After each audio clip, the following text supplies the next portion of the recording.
السلام علیکم۔ سب سے پہلے تو میری طرف سے آپ کو اور آپ کے گھر والوں کو رمضان مبارک، اور اس کے بعد ایک چھوٹا سا میسج۔ الحمدللہ پہلی تراویح پڑھ کے گھر آ چکا ہوں، اور آتے ہی جب ٹائم دیکھا تو 10 بج رہے تھے، اور تو سوچا بس اسی وقت جو ہے وہ خیال آیا کہ ایک میسج بھی کنوے کر لوں، اور اس گھڑی کی یادگار کے طور پہ ایک تصویر بھی لے لی، جس کو میں نے اپنے تھم نیل پہ بھی لگایا ہے۔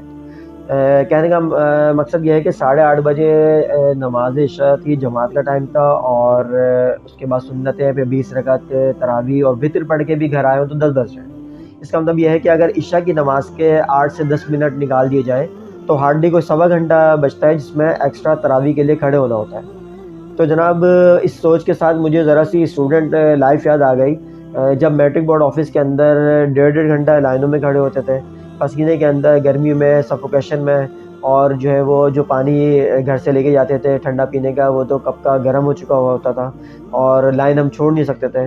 اسی طرح میں اور آپ اپنی لائف کے اندر جو ہے وہ کالج، یونیورسٹیز کے اندر بھی جو ہے وہ ایڈمیشن فارم، انرولمنٹ فارم، اس کے علاوہ ڈگری لینے کے لیے، اور کانویکیشن ہے تو ریہرسل کے لیے 1.5-2 گھنٹے ہم کہیں نہ کہیں جو ہے وہ لائنوں میں ضرور لگے۔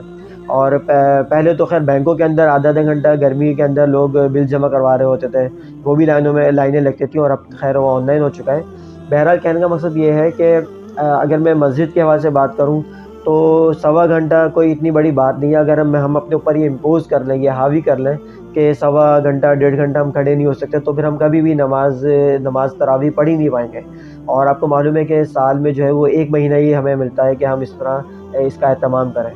اچھا، مسجد کا انوائرمنٹ ہوتا بھی کافی ڈفرینٹ ہے، کافی کول انوائرمنٹ ہوتا ہے۔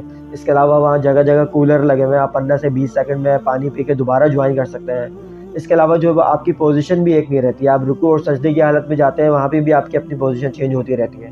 تو ان شارٹ یہ ہے کہ اللہ تعالیٰ سے دعا ہے کہ ہم کو جو ہے وہ رمضان المبارک میں جو ہے وہ تراویحوں کو جو ہے وہ اہتمام کے ساتھ ادا کرنے کی توفیق دے، اور جو بھی ٹوٹی پھوٹی عبادتیں ہم کر رہے ہیں اس کو اپنی بارگاہ میں قبول کریں انشاءاللہ۔ پھر نیکسٹ ویڈیو میں کسی میسیج کے ساتھ ملاقات ہوگی۔ ٹل ٹیک کیئر، اللہ حافظ۔